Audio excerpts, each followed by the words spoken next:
또 올해 이제 입시 업계의 관건이 뭐냐면 서울대학교가 추합이 돌 것이냐에 대해서 지금 의대 가려고 안 가는 것처럼 약대 가려고. 약대를 가기 때문에 서울대가 추합이 올해 예년에 비해서 정시모집에 꽤 돌지 않겠나. 어떻게 보세요?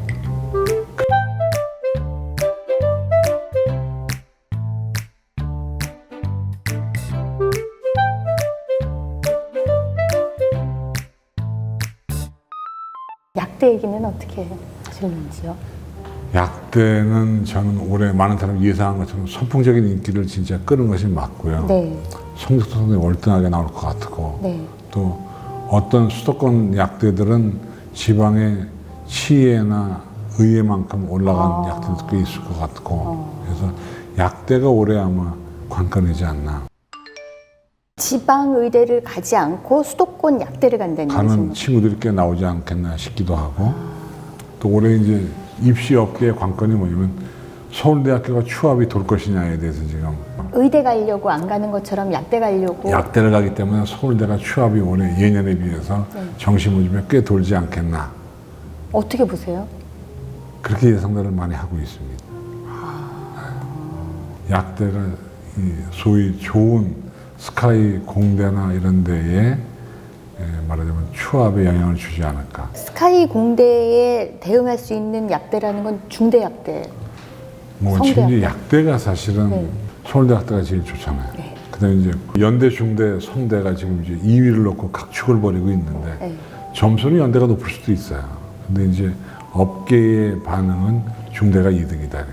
업계. 이유는 연대가 좀 덜 뽑고 중대가 많이 뽑으니까. 연대가 이제 선발 인원이 적어서. 적어서. 예, 예. 이제 연대는 또 인천이라고 하는 또 그 약점이 좀 있고 계속 있어야 되는 거죠. 6년 동안 있어야 네. 되죠. 근데 어쨌든 근데 뭐 제가 볼 점수는 비슷비슷하게 나올 거는 같지만 어쨌든 연대가 조금 높게는 나오겠죠. 약대가 이제 이렇게 되면서 지방에 의치한 네. 하고 이제 수도권 약대들이 경쟁을 하게 되고 네. 또 이를테면 서울대학 같은 경우도 올해 취업이 많이 돌 거다 예상들을 하죠. 네. 올해 약대가 가져오는 상위권 입시 지형이 좀 복잡할 것 같습니다. 이건 뭐 쭉 이어지겠죠. 근데 연대 약대가 말이에요, 선생님. 원래 없었죠. 없었죠. 그 지금 13명이 처음 생긴 생긴 거죠. 근데 거잖아요. 중대는 전통이 있고. 그게 게임이 되려면 좀 시간이 걸리지 않을까요? 근데 이제 그건 참 예민한 문제이기 때문에 네. 뭐라고 말할 수 없지만 시간이 좀 걸릴 수는 있지만 일단 점수라는 건 늘어지느냐 모이느냐의 차이가 있어서 인원수만 가지고 보면 연대, 약대 점수가 높아야 정상이고 전통을 따지면 중대가 높아야 정상인데 결과는 이제 두고 봐야죠.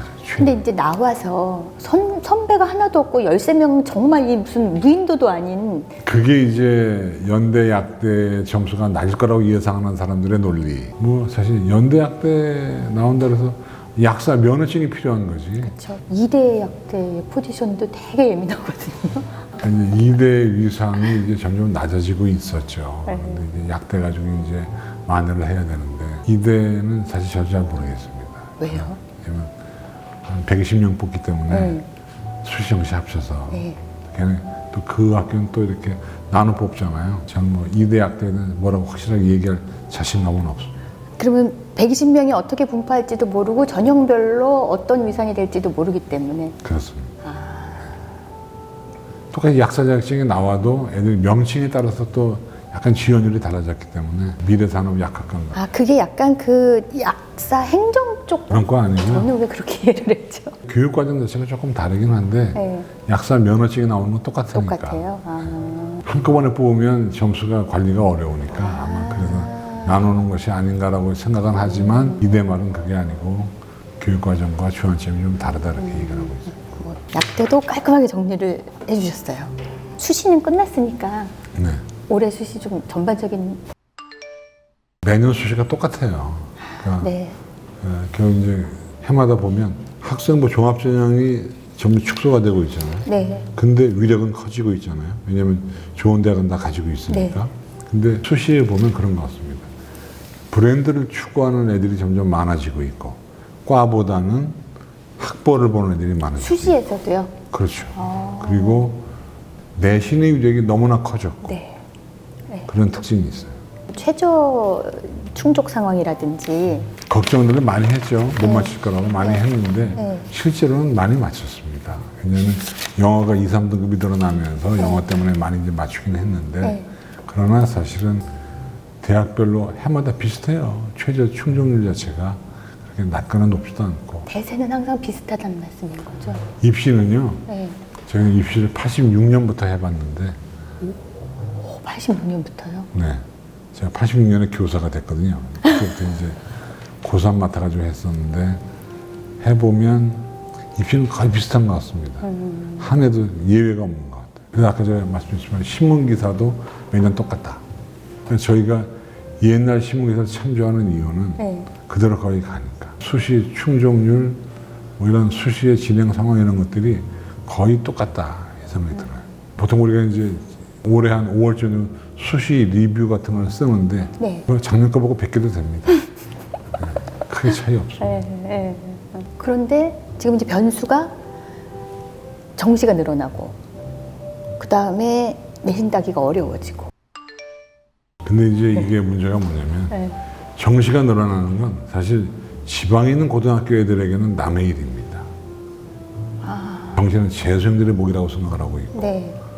근데 수시가 줄어드니까 지방 애들은 수도권 대학 진학하기도 어려워지는 것이고 네. 또 강남이나 서초, 송파 지역 애들은 이건 특목고 피해서 일반고로 왔더니 일반고가 더 내신 따기 어려워지고 근데 대학은 내신 반영을 많이 하고 그러니까 애들의 입장에서는 사면 초과에 빠지게 되는 어떻게든지 수시에 가야 되겠다. 그러니까 수시에 너무 목매다 보니까 막 무리한 지원도 하게 되고 논술도 안 다니고 논술학원 다니게 되고 그럼 내신도 망가지고 수능도 망가지는 사태가 와서 저는 오히려 정시도 기회가 있으니까 좀 폭넓게 봐라 이렇게 당부를 하고 있는 학생부도 마찬가지입니다. 학생부가 네. 상향 평준화되어 있어요. 이제는 학교별로 잘 쓰는 학교 못 쓰는 학교 차이가 있는 것이 아니라 비슷하게 되어 있습니다. 그래서 이제 학생부에서 어떤 그 차별화를 두는 것이 쉬운 일이 아니게 됐다. 이 말씀을 드리고 싶은 거죠. 그럼 수시는 정말 내신밖에 없는 거잖아요. 그러니까 이제 우리가 보통 세특 얘기 많이 하는데 네. 지금 이제 볼 게 세특밖에 없잖아요. 네. 세특도 이제 전부 다 하이 퀄리티가 됐어요. 네. 그래서 결국은 그럼 차이가 뭐냐? 내신밖에 차이가 없는 거죠. 네. 내신 올리는 게 상책입니다. 네. 어렵잖아요. 그렇게 얘기하면 이제 나는 수시로야, 나는 정시로야. 이건 이제는 안 되는 거예요. 골고루 다 해야 되는 거예요. 처음부터. 네. 내신 땐 내신하고. 그러니까 이게 그렇습니다. 내신을 포기하고 정시에 몰입하면 학교 생활이 안 되는 거죠. 네. 수업 시간에 졸게 되고. 네. 근데 뭐 이런 거죠. 배경 지식이라고 하는 게 사실은 옛날에 필요 없었잖아요. 네. 국어에서. 근데 지금 필요하단 말입니다.